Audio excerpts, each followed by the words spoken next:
que tenemos la dicha de poder sentarnos a hacer un Krishna Katha. Vamos a cantar un ratito, como nos enseñó el Señor Prabhupada.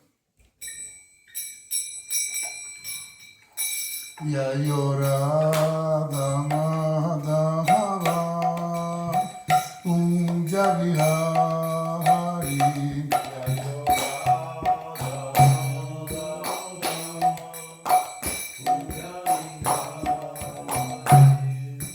Gopi Anavalava Girivarada Hari Yaya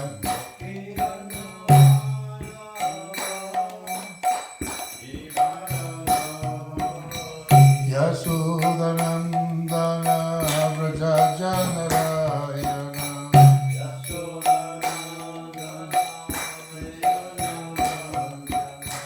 Yamunatira Vanachari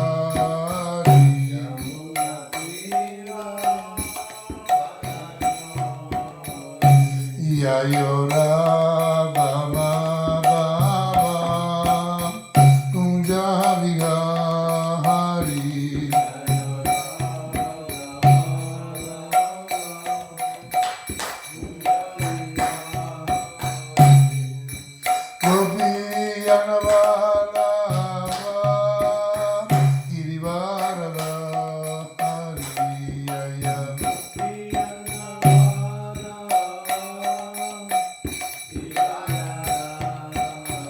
Yasodhanandana Vrajajanarayana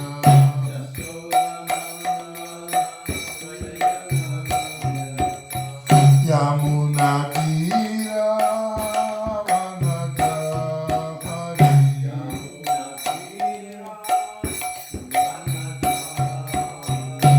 Yaya Sri Krishna Chaitanya Prabhu Nityananda Sri Advaita Gadadhara Srivasadi Gaura Bhaktavrinam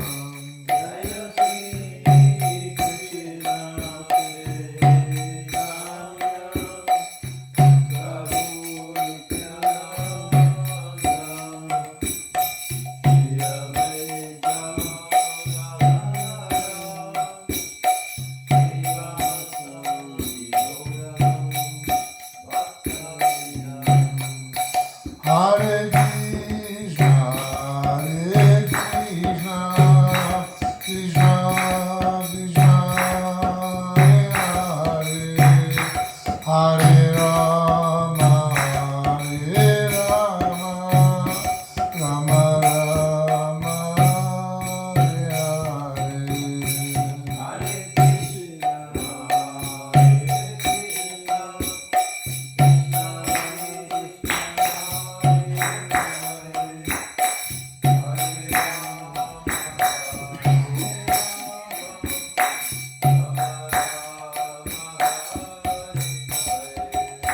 Hare Krishna, Krishna Krishna, Hare Rama, Rama Rama,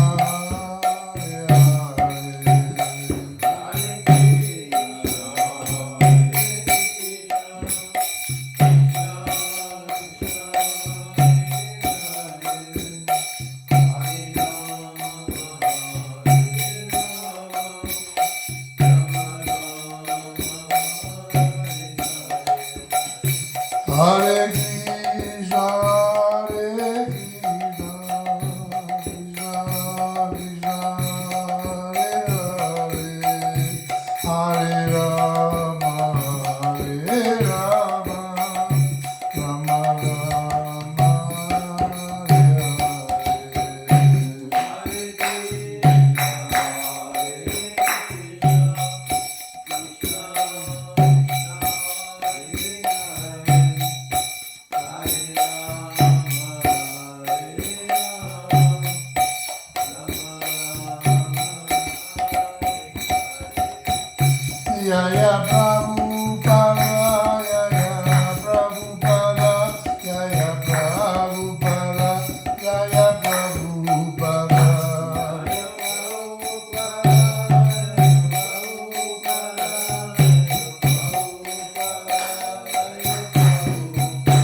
Prabhupada, Prabhupada, Prabhupada, Prabhupada.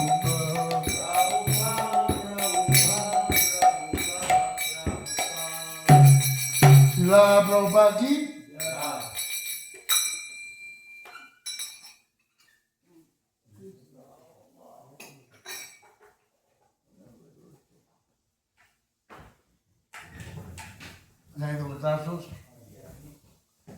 Vamos a continuar donde quedamos la última vez de la biografía de Srila Prabhupada. Como estábamos leyendo.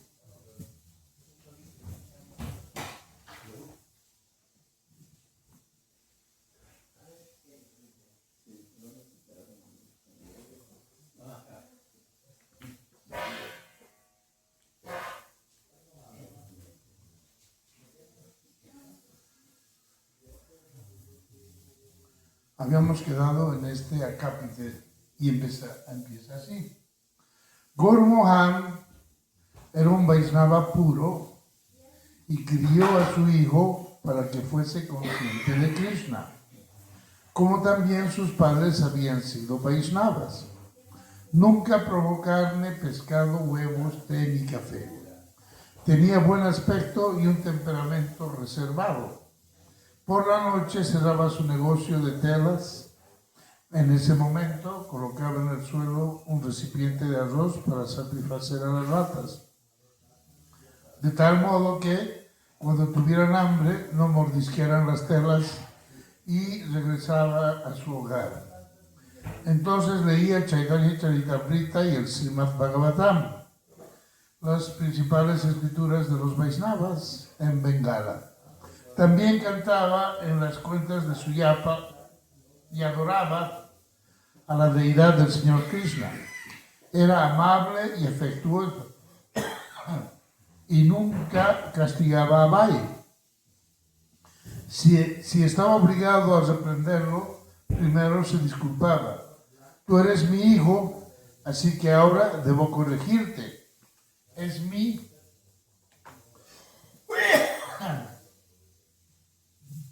deber. Incluso el padre de Chaitanya Mahaprabhu lo castigaba. Así que no te preocupes. Srila Prabhupada evoca: el ingreso de mi padre no era mayor a unos 250 rupees, pero no pasábamos necesidades. Siempre nos proveyó alimentos. En la estación del mango, siendo niños, corríamos por la casa jugando y comiendo mangos. Los comíamos durante todo el día. No teníamos que pensar, ¿puedo tomar un mango? Los tomábamos cuando queríamos. Los mangos estaban solos a una rupee la docena. Mamma mía. La vida era sencilla, pero siempre tomábamos lo suficiente. Éramos de clase media, pero recibimos 4 o 5 invitados al día. Mi padre dio cuatro hijas en casamiento sin pasar dificultades por ello. Quizás no era una vida lujosa, pero no había escasez de alimentos, de techo ni de ropa. Compraba a diario 2,5 litros de leche. No le gustaba comprar por menor. Prefería adquirir la provisión de carbón para un año, un cargamento entero. Éramos felices. No nos sentíamos tristes por no tener un automóvil. Mi padre acostumbraba decir: Dios tiene 10 manos. Si Él quiere quitarte algo con tus 2 manos, ¿cuánto puedes retener? Y cuando Él quiere darte con sus 10 manos, entonces con tus 2 manos, ¿cuánto puedes tomar? Mi padre se levantaba un poquito tarde, alrededor de las 7 u 8. Después de tomar un baño, salía de compras. Desde las 10 de la mañana hasta la 1 del mediodía se ocupaba de la puya. Luego almorzaba y se iba al negocio. En la tienda tomaba un breve descanso de 1 hora. Regresaba a la casa a las 10 de la noche y nuevamente hacía la puya. Para sostenernos económicamente, él se dedicaba a los negocios, pero la puya era su verdadera ocupación. Mientras dormíamos, nuestros padres hacían el ártic. Dingui, dingui, dingui. Oíamos la campanita. Nos despertábamos y los veíamos postrados ante Krishna.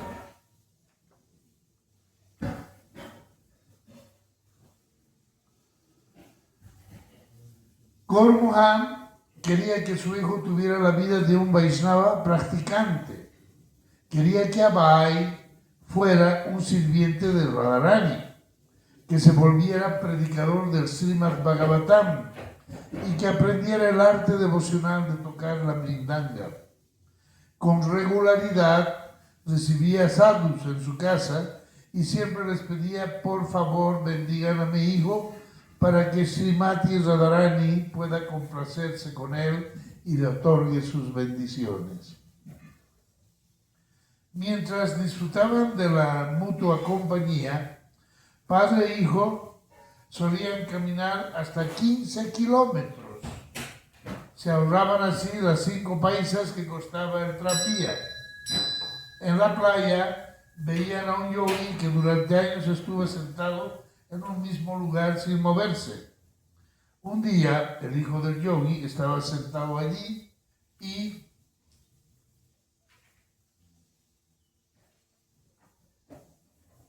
la gente se reunía a su alrededor. El hijo estaba tomando el lugar de su padre. Gaur Mohan le dio una donación y le pidió bendiciones para Abai. La madre de Abai quería que cuando él fuera mayor obtuviera un título de abogado de una universidad inglesa, lo cual significaba que tendría que ir a Londres para estudiar. Uno de los tíos, Malik, pensó que era una buena idea, pero Gaur Mohan se opuso. Si Abai fuera a Inglaterra, se vería influido por los modales y por la forma europea de vestir. Aprenderá a beber y a perseguir mujeres, objetó. No me interesa ese dinero. Desde el comienzo de la vida de Abai, Gaur Mohan había trazado esos planes.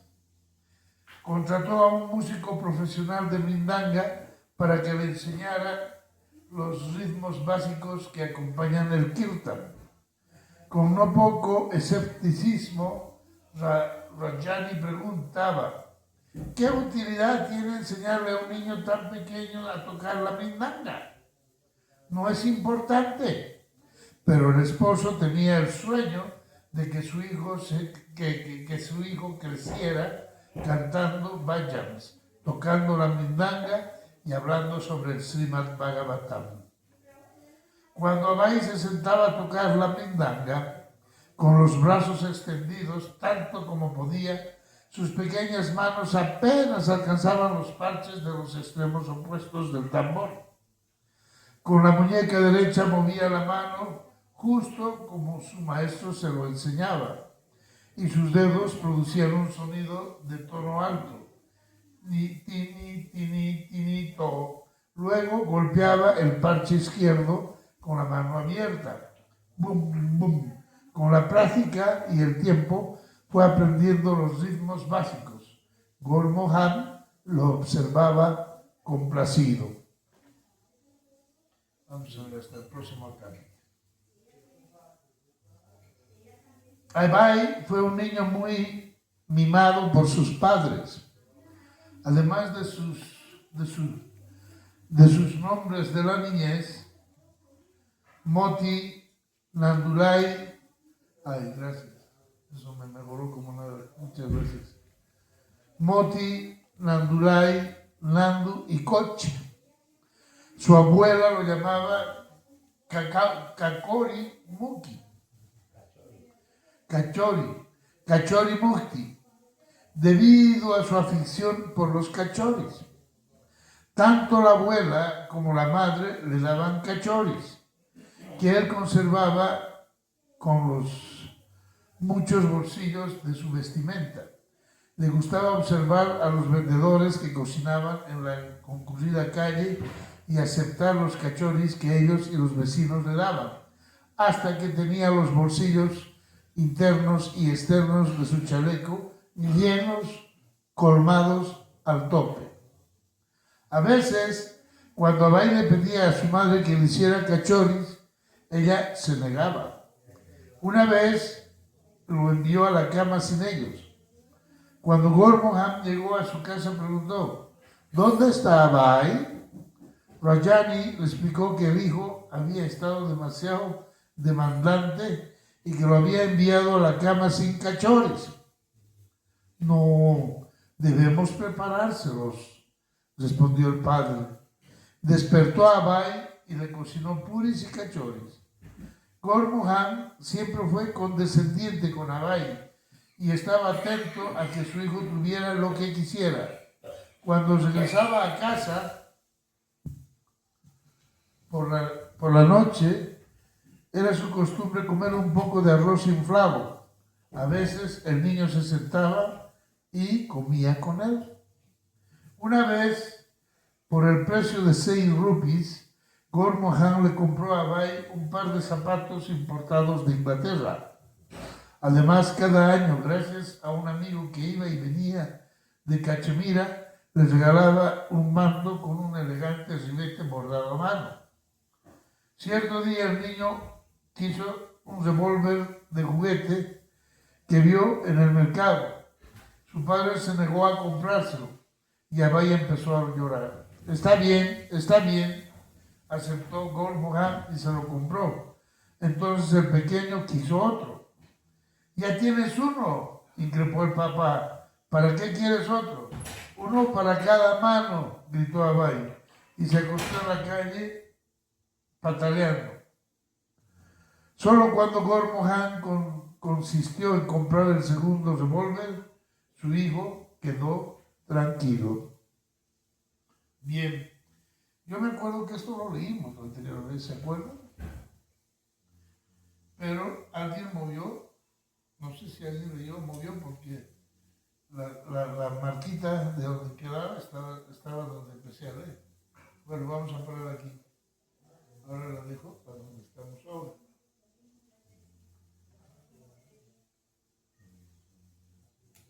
Si la Prabhupada aquí, ya. Bueno.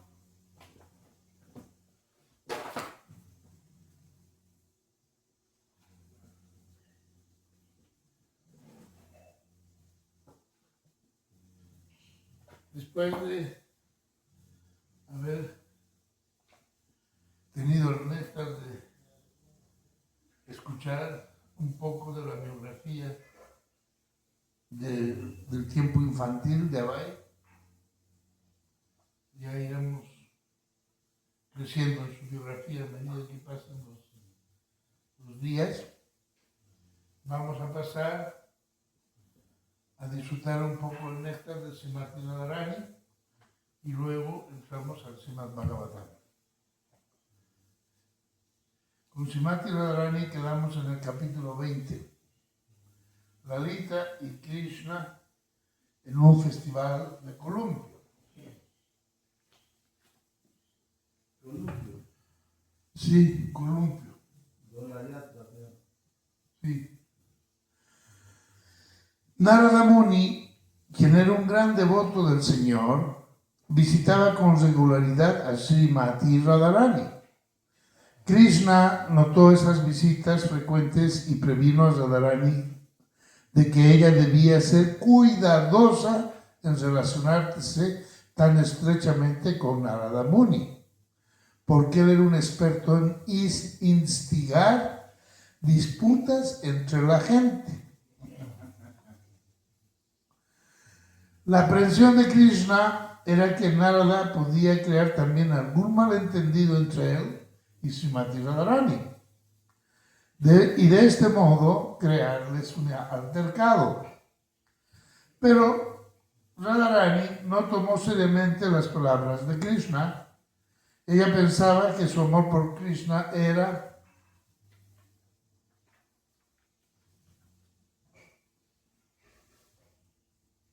tan fuerte que nadie podía crear ninguna clase de disputa entre ella y Krishna. Krishna dijo, obviamente no le importa mi advertencia, pero un día verás el resultado de tu relación con Narada Muni. Una vez Narada Muni visitó Braja Bhumi tocando su vina. Complacido con la hermosa música de Narada, Krishna quería darle una bendición. Narada Muni dijo, ahora no tengo ningún deseo que satisfacer. Por favor, guarda tu ofrecimiento para el futuro. En cualquier momento que necesite, te lo pediré. Un día, todas las Shaktis dispusieron un festival de columpio para Radha y Krishna cerca del Lalita Kunda. Se preparó un columpio y se adornó muy suntuosamente. Y todas las Shaktis junto con Krishna estaban listos. Sin embargo, Srimati Radharani todavía no había llegado. Todos le estaban esperando. Sin ella el festival no podía comenzar. En ese momento, por casualidad, Narada Muni llegó ahí. El Muni preguntó, ¿qué son todos estos preparativos? ¿Cuál es el motivo? Las Shaktis contestaron, hemos preparado un festival del columpio para Radha y Krishna. Todo está listo, pero Radharani no ha llegado. Estamos esperando su llegada. Luego Narada Muni fue ante Sri Krishna y le dijo, mi querido señor, ¿recuerdas que un día me ofreciste un deseo? Me ofreciste un deseo y te dije que lo pediría cuando lo necesitara. Hoy tengo un deseo especial. Hoy tengo un deseo especial. Si tú te sientes gentilmente comprometido conmigo, estaré muy agradecido.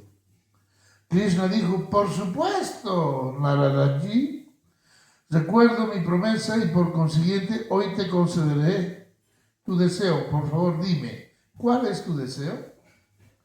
Narada Muni dijo, anhelo ver el pasatiempo en el que tú y Lalita se mecen en el columpio juntos. Krishna dijo, oh, pero eso se arregla fácilmente. Sri Radha se está tardando, mientras tanto Lalita y yo podremos mecernos juntos. Sin embargo, Lalita no deseó mecerse con Krishna. Ella solo quería ver a su amada Shakti, Sri Radha, meciéndose con Krishna. Krishna, al ver el titubeo de Lalita, la jaló de la mano y la forzó a sentarse al lado de él en el columpio.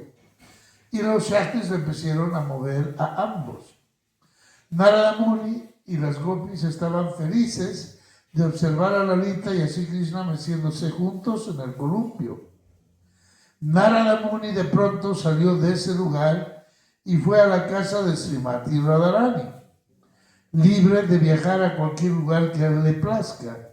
Fue directo a las habitaciones de Radha, donde ella estaba vistiéndose, preparándose para el festival del columpio.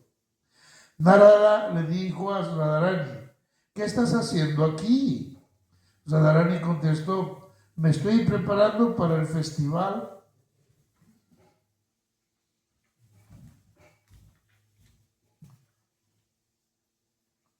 del columpio con Krishna.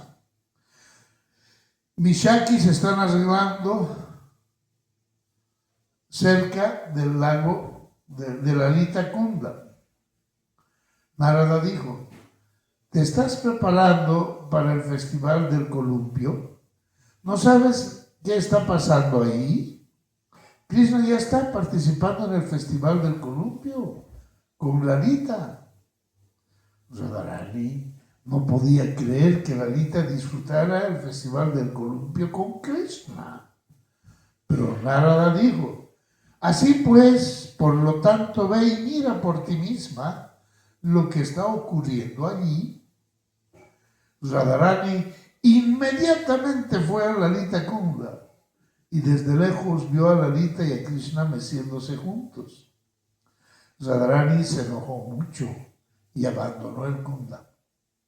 Mientras tanto, Krishna y todas las Shaktis estaban esperando a Radharani, pero ella aún no llegaba. Krishna entendió que debería haber algún problema que había causado su retardo, pero pensó preguntarle a Narada Muni, pero mirando alrededor del Kunda, notó que Narada había desaparecido. Entonces Krishna supo que Narada tenía que haber hecho algo, y de ese modo fue él mismo a buscar a Radharani. Después de algún tiempo encontró a Radha iracunda y llorando sentada en un kunya. Él fue ante ella y trató de tranquilizarla, pero ella no oyó nada de lo que él había dicho. Krishna dijo: Radharani, ¿qué estás haciendo aquí? Te hemos estado esperando por mucho tiempo. Todas las Shaktis están esperando tu llegada. ¿Por qué estás aquí sentada sola llorando? Radharani, muy enojada, dijo: ¿por qué me necesitas? Tú te estás meciendo en el columpio con Lalita. Sé feliz meciéndote con ella. Tú no me necesitas a mí. Krishna le preguntó a Radha: ¿cómo sabes que me estaba meciendo con Lalita? Radharani dijo: lo oí de parte de Narada Muni. Luego Krishna comprendió que Narada Muni había creado esta situación. Él le dijo a Radharani: ¿ves cómo Narada se ha burlado de ti? Yo te había advertido. Yo te lo había... Yo le había conferido un deseo. Él llegó y me pidió que cumpliera su deseo de ver a Lalita y a mí meciéndonos juntos en el columpio. Debido a que tú llegaba, se estaba tardando, y para hacer feliz a Narada, Lalita y yo nos mecimos juntos. Lalita no quería en absoluto mecerse conmigo, pero yo la forcé, tan solo para hacer feliz a Narada. Pero después de ponernos en el columpio, él vino aquí y te informó de eso, causando que te disgustaras. Te lo había advertido antes de ser cuidadosa con Narada y de no relacionarte con él tan estrechamente. Es muy experto en hacer que las personas riñan entre sí. Krishna advirtió a Radharani no confiar en Narada Muni en el futuro. Radharani sonrió al oír esa explicación de Krishna y juntos fueron a Lalita Kunda para mecerse en el columpio. Y ahí termina el capítulo y ahí vamos a parar nosotros. Estamos viendo este pasatiempo de Narada Muni, que lo hacía con el fin de generar un poco de discordia, pero de esa discordia amorosa, ¿no? No era malintencionado, no lo hacía con maldad, sino más bien jocosamente, burlonamente, a nivel de juego. Es imposible que pensemos en la mente que Narada Muni lo hacía con envidia, con saña, con con alevosía, con maldad, como podríamos pensar que actúa una persona común y corriente, ordinaria, que se dedica a meter intrigas entre las personas. Él no. Este era el pasatiempo de Narada Muni de una forma, entre comillas, inocente, si vale el término. Simplemente para generar un pasatiempo. Y en este caso, en el que nos tocó leer ahorita, Radharani entendió, comprendió y al final dio vuelta a la página y los dos se fueron juntos, no pasó a mayores, ¿ya? Porque tampoco era tanto el asunto. Krishna le dio su explicación muy plausible de lo que había pasado debido a su retraso. Entonces así termina este pasatiempo, pero ahí estamos viendo una faceta de Narada Muni, ¿no?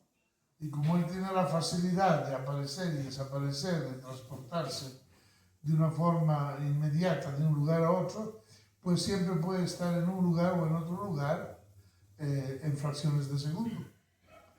Entonces ahí tenemos un pasatiempo más de Narada Muni relacionado con Krishna y Radharani. Y bien, para concluir, vamos a entrar al Srimad Bhagavatam y terminamos, tenemos suficiente tiempo. Om Namo Bhagavate Vasudevaya. Om Namo Bhagavate Vasudevaya. Om Namo Bhagavate Vasudevaya. Srimad Bhagavatam, canto tercero, capítulo 30,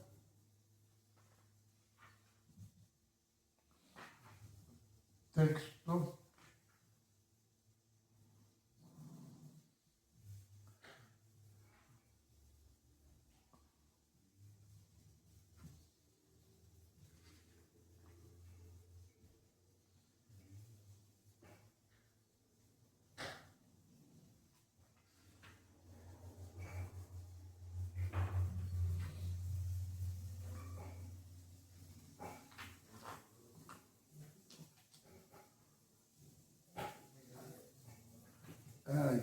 Ya había perdido, te quedé la última vez.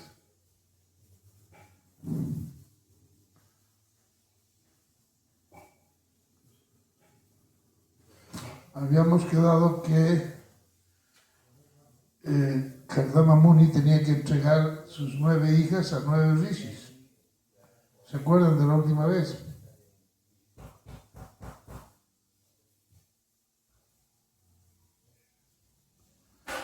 Entonces, aquí estamos.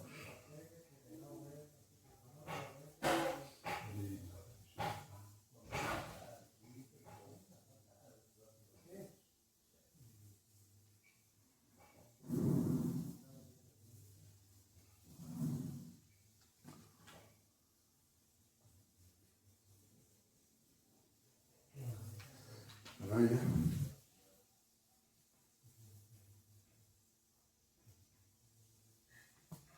Bueno, vamos a ver. No encuentro el verso en los que vamos.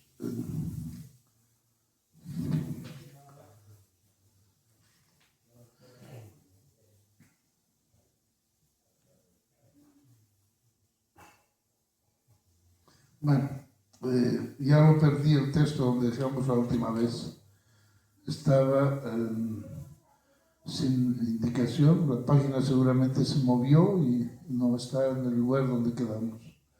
Entonces, habíamos pasado el matrimonio de Kardama Muni, y había pasado, y Kardama Muni había procreado 9 hijas, ¿se acuerdan? Entonces se le dijo a Kardama Muni que entregara sus 9 hijas a 9 rishis, ya que se las entregara en coordinación, en compaginación con el carácter y los gustos de cada una de ellas, acorde a las características y gustos también de cada uno de ellos. Y ahí explicó que en el matrimonio, cuando el padre entrega a la hija el matrimonio, debe considerar muchos aspectos, y uno de ellos, o los dos más importantes, son el carácter, la forma de ser y los gustos o aficiones que tenga la persona, la hija, y que deben coincidir completamente con el del novio o la persona con la cual se van a casar.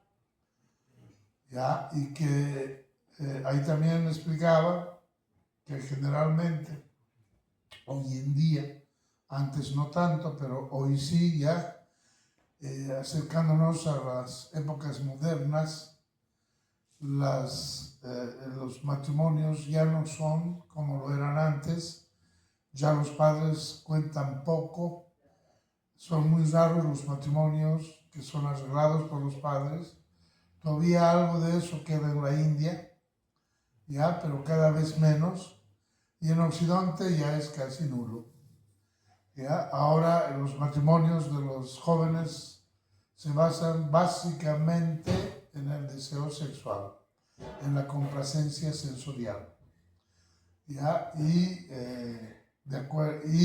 justamente como eso no es algo que tenga un fuerte aliciente, una fuerte base, terminan por rechazarse mutuamente y en divorcios o en matrimonios fracasados. Entonces es por eso que aquí se hace un hincapié muy grande, porque le toca a Kardama Muni entregar a sus 9 doncellas, a sus 9 hijas, a 9 rishis diferentes, y tiene que velar porque cada una de ellas compagine en la mayor parte posible con el rishi. ¿Para qué? Para que hagan un matrimonio consolidado en las bases primarias de una relación hombre-mujer, que son características de carácter y de gustos.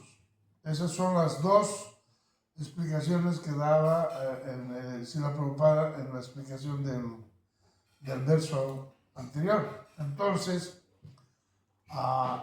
inclusive Srila Prabhupada menciona y dice que una muchacha de características sádvicas o espirituales debe ser dada en matrimonio a un joven de las mismas características sádvicas o espirituales. Y que si hay una muchacha que tiene características demoníacas, debe ser dada en matrimonio a un muchacho que tenga las mismas características demoníacas. Cosa que entre los dos haya una comparencia que compagine.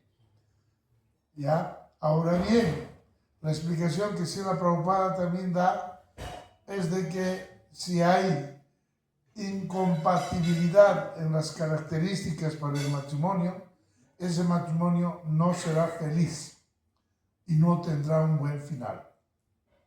Siempre habrá disputas y terminarán en rompimiento. Y él menciona que esa es la característica actual en nuestros tiempos modernos.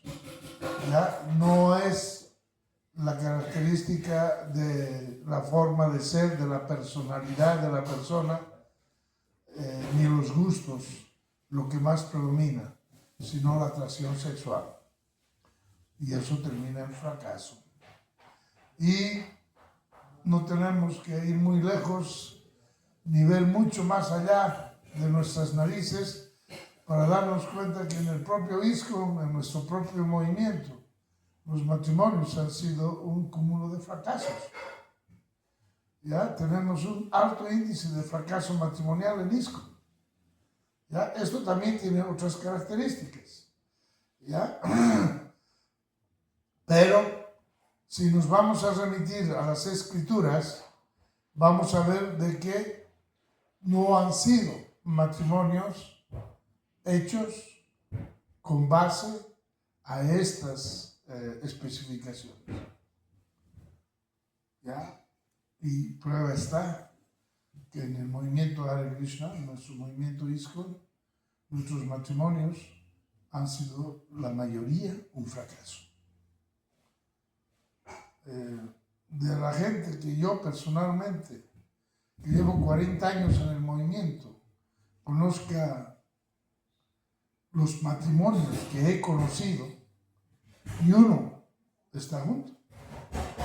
De los matrimonios que permanecen en el movimiento, he visto y he sabido de hermanos espirituales que se han casado.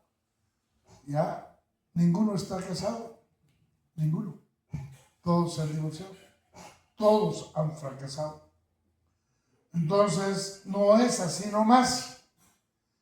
Esto del matrimonio no es sencillo, no es una cuestión que debe ser tomada por un impulso, y mucho menos por un impulso sensual. ¿Por qué? Porque no se trata de una salida al cine o de una salida a una cena o de una ida a una excursión o a un campamento. Se trata de la unión de dos vidas para generar una familia y de esa familia generar hijos que sean conscientes de Krishna. Porque el objetivo del matrimonio, la conciencia de Krishna, no es otro. El objetivo del matrimonio, la conciencia de Krishna, no es la gratificación sexual. No lo es. Eso está implícito. Pero ese no es el objetivo. El objetivo en el matrimonio de la conciencia de Krishna es generar hijos que se vuelvan conscientes de Krishna. Ese es el papel del matrimonio. Esa es la razón de ser del matrimonio en conciencia de Krishna. Generar hijos conscientes de Krishna. Y en eso hay una explicación larga, como aquí en el libro de texto que estamos estudiando de Kardama Muni, habla acerca de las características que se deben de tener, las condiciones que se deben cultivar, etcétera, etcétera, para generar un hijo consciente de Krishna. ¿Ya? Pero eso es posterior. Antes de eso viene el matrimonio. Y antes de eso se habla y se dice y se expone y se enseña y se instruye acerca de cómo deben prepararse especialmente las mujeres para poder ser aptas y buenas compañeras en matrimonio para ese objetivo de generar hijos conscientes de Krishna, ¿no? En la conciencia de Krishna. Afuera, los matrimonios carnes, afuera, ni siquiera consideran, ni siquiera pergeñan el asunto de la espiritualidad o de la conciencia de Krishna o el objetivo que es hijos que se vuelvan conscientes de Krishna, para nada. Ni siquiera se considera eso. Bueno, entonces con esta pequeña introducción voy a remitirme a un texto que creo, no estoy seguro si lo vimos antes, hace bastante tiempo que no estamos viendo este capítulo. Pero lo vamos a ver, es el capítulo 30, el verso 4. Vamos a pasar de golpe. Sea cual sea la especie en que nazca, la entidad viviente encuentra en ella un determinado tipo de satisfacción y nunca se opone a ser situada en semejante situación. Significado: se denomina ilusión a la satisfacción que la entidad viviente siente en un determinado tipo de cuerpo, aunque sea muy abominable. Un hombre de elevada posición se sentirá insatisfecho con el nivel de vida de un hombre de menos categoría. Pero debido al espejismo de Maya, la energía externa, el hombre de posición inferior se encuentra satisfecho con su situación. Las actividades de Maya pasan por dos fases. Una se denomina Prakshepatmika y la otra Dvaranatmika. Avaranatmika significa que cubre y Prakshepatmika significa que hunde. La persona materialista o el animal se sentirán satisfechos con cualquier condición de vida, porque la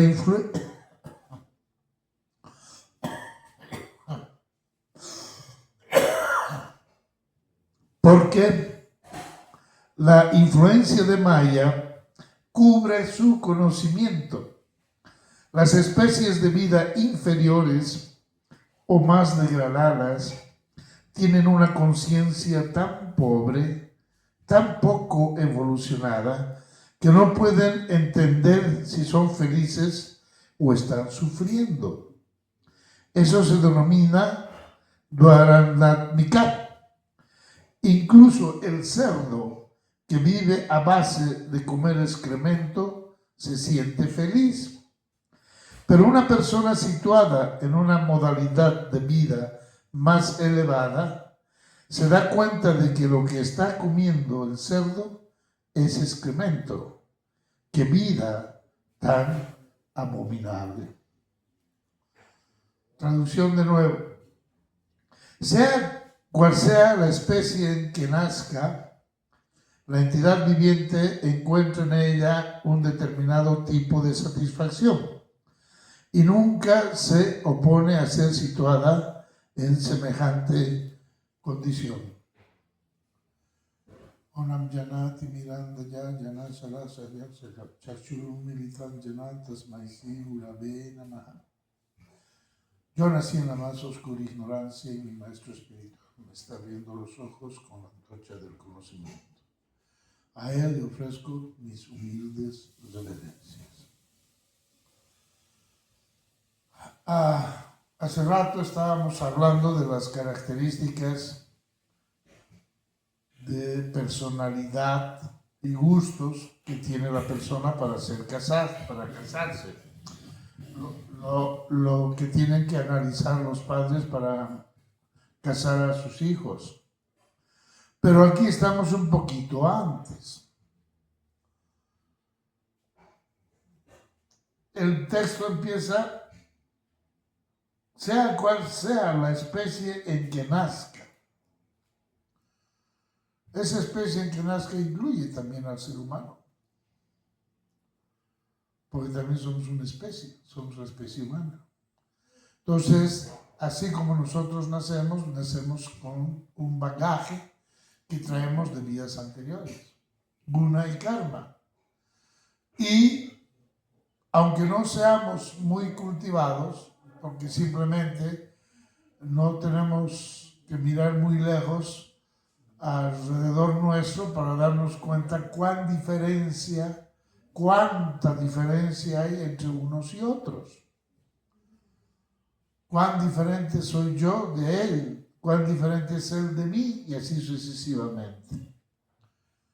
Pero esa diferencia se debe únicamente a su acopio de conocimiento, a su bagaje de realizaciones, a su guna, a la sumatoria de su guna de vidas anteriores. ¿Está bien?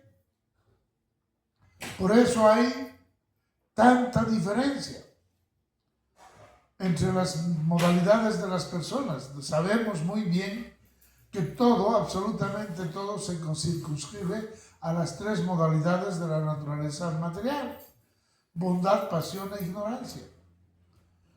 Y que el guna de cualquier persona va a estar influenciada por la supremacía de una de estas tres y las otras dos subyacentes.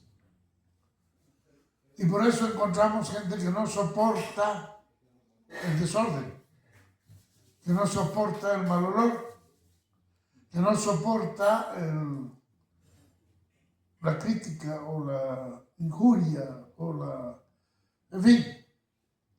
Y que más bien hay gente que le encanta la soledad, que le fascina las escrituras, la lectura de las escrituras, que le fascina filosofar, mientras a otros no. ¿Qué quiere decir eso? Las características de la persona. Lo que estábamos hablando antes, cuando el papá busca a alguien para casar a su hija, tiene que buscar a alguien que tenga las mismas características que su hija. Aquí estamos yendo a ver un poquito antes de eso, porque las características con las que nacen las personas, como aquí dice como dice el verso, y lo explica Srila Prabhupada, ya vienen de antes. Ahora bien, uno puede crecer o puede nacer en la ignorancia, de una manera u otra, excepto las grandes almas, como Srila Prabhupada, por ejemplo. Ellos no nacen en ignorancia. Ellos no caen. Ellos descienden con un propósito. Como el de Srila Prabhupada, él era un Satsavet Sabatal. Él vino con un propósito específico a cumplir esa misión y la cumplió. Pero aparte de él, los demás nacimos en la ignorancia. Obviamente que traemos un bagaje de nuestras vidas anteriores. Y si nosotros estamos sentados aquí escuchando Krishna Katha, cantando Hare Krishna, honrando Krishna Prasada, es porque ya fuimos devotos en anteriores vidas. Pero que todavía nos falta el proceso para seguir avanzando en conciencia de Krishna. Y ahí es donde se pueden ver las características de cada persona. Cuán elevada es o cuán baja es. Cuáles son sus aspiraciones, cuáles son sus objetivos, cuáles son sus máximas, cuáles son sus aficiones. ¿Qué es lo que desea, qué es lo que le gusta y qué es lo que desecha? ¿Qué es lo que detesta? Y así podemos entender un poco mejor cómo es de importante la educación, no solo la que vamos a dar, sino la que hemos recibido. ¿Por qué? Porque nadie enseña lo que no sabe. Si usted quiere ir a la Facultad de Medicina, aprender a ser médico cirujano, no puede ir a un taller de automóviles. Tiene que ir a la universidad y a la Facultad de Medicina y ponerse bajo las órdenes de un médico cirujano para que le enseñe a ser médico cirujano. Y si usted sigue las instrucciones de su maestro médico cirujano, usted llegará a ser médico cirujano. Eso mismo pasa con la conciencia de Krishna. Y el Bhagavad Gita y los devotos nos lo dicen a cada rato.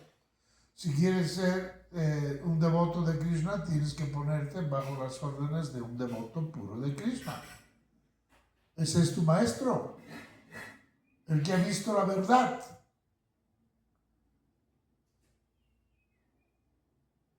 Entonces, ese que ha visto la verdad nos enseña.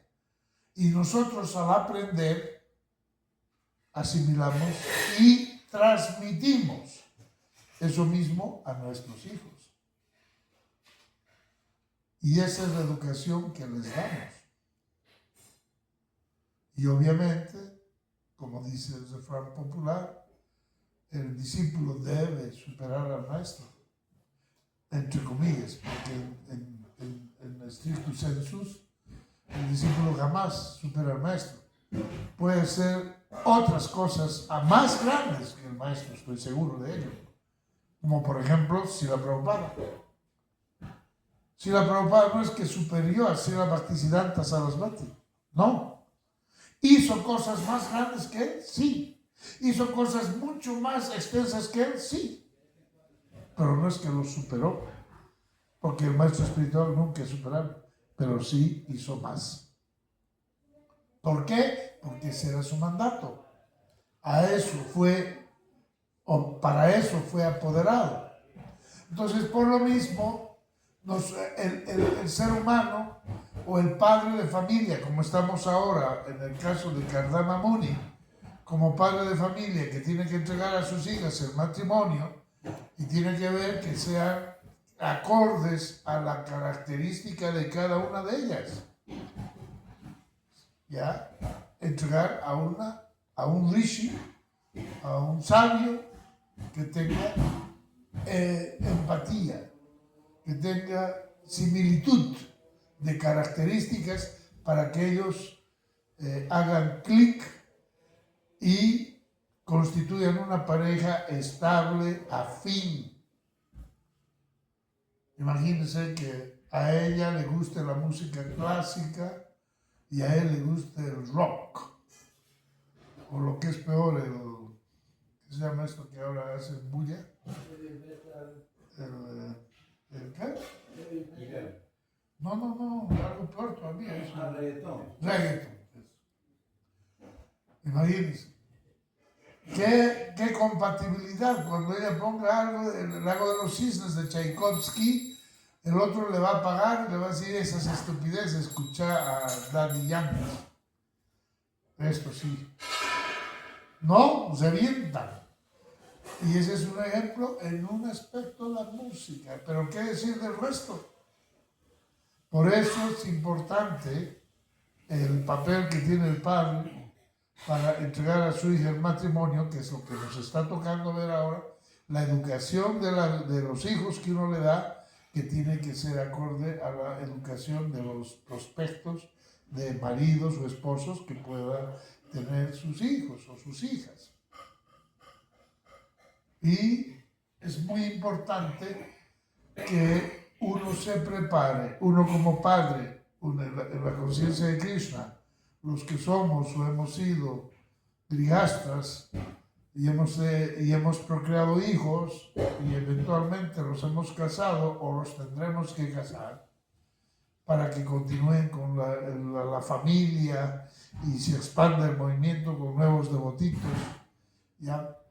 El hecho de que en esta época que estamos viviendo ahora en pleno siglo XXI, año 2026, en una incertidumbre generalizada a nivel mundial por los problemas políticos, guerras, economías y todo lo que está ahorita en un gran caos mundial, ya no es, diríamos, el momento idóneo o el momento más indicado para hacer este tipo de reflexiones, sino simplemente tener que afrontarlas y acomodarnos a la situación que se dé en términos generales. Pero eso no quiere decir que no nos preparemos como padres para transmitirle ese conocimiento védico a nuestros hijos, con inteligencia, con sabiduría. Otro mal ejemplo que hemos tenido en la conciencia de Krishna ya ha sido no sé si llamarlo fracaso, porque no sé si habrá sido un total fracaso, pero nuestros gurukuleros no han resultado lo que se esperaba que sean. Todos esos niños que vimos años atrás, en la década de los 80s, 90s, 2000, ¿ya? ¿Dónde están? Y sabemos de muchos gurukuleros que ahora no están con la conciencia de Krishna y más al contrario. ¿Dónde están? ¿En qué hemos fallado? Yo tengo una teoría, el que somos muy jóvenes todos. El único maduro era Srila Prabhupada. Y Srila Prabhupada tuvo que hacer grandes esfuerzos, grandes concesiones para que con su movimiento continúe vivo. Y estoy seguro que Srila Prabhupada sabía que íbamos a tener problemas serios. Ya estamos en... ¿Ya? ¿Y es hora? Sí. Ok. En 2 minutos paro. Entonces Srila Prabhupada sabía que probablemente íbamos a tener dificultades con el tiempo. ¿Pero por qué? Porque tenemos que madurar. Este movimiento de la filosofía Vedanta es demasiado para las mentes sudras nuestras. Es demasiado. Este movimiento es el non plus ultra, el último sal de la educación Vaishnava. Por encima de esto no hay nada. Si ustedes conocen algo por encima de esto, díganmelo. Que está por encima del Srimad Bhagavatam, que está por encima del Chaitanya Charitamrita, que está por encima, no hay nada. Este es el top. Apaurusaya Siddhanta. Y nosotros no venimos de una corriente Vaishnava, de una tradición Vaishnava, y por eso hemos metido la pata tanto, y la seguiremos metiendo hasta que vayamos madurando junto con el proceso. Esa es mi teoría. Por eso pienso que todos estos bajones que ha tenido la conciencia de Krishna o ISKCON son naturales, son propios de su estado como un niño que va creciendo. A veces está mejor, a veces está peor, pero en la recta va creciendo, va creciendo.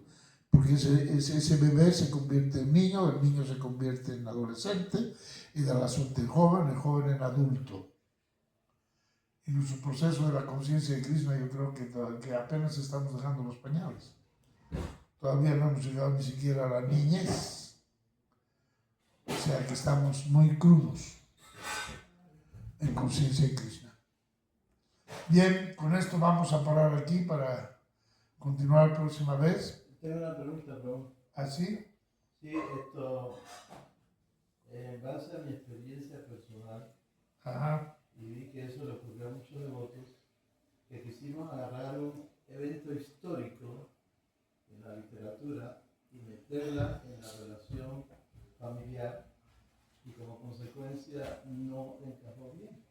Entonces, ¿cómo se podría hacer para que no veamos las cosas como un evento histórico que se pueda acoplar a la situación actual, sino acoplar la conciencia de Krishna a la situación actual?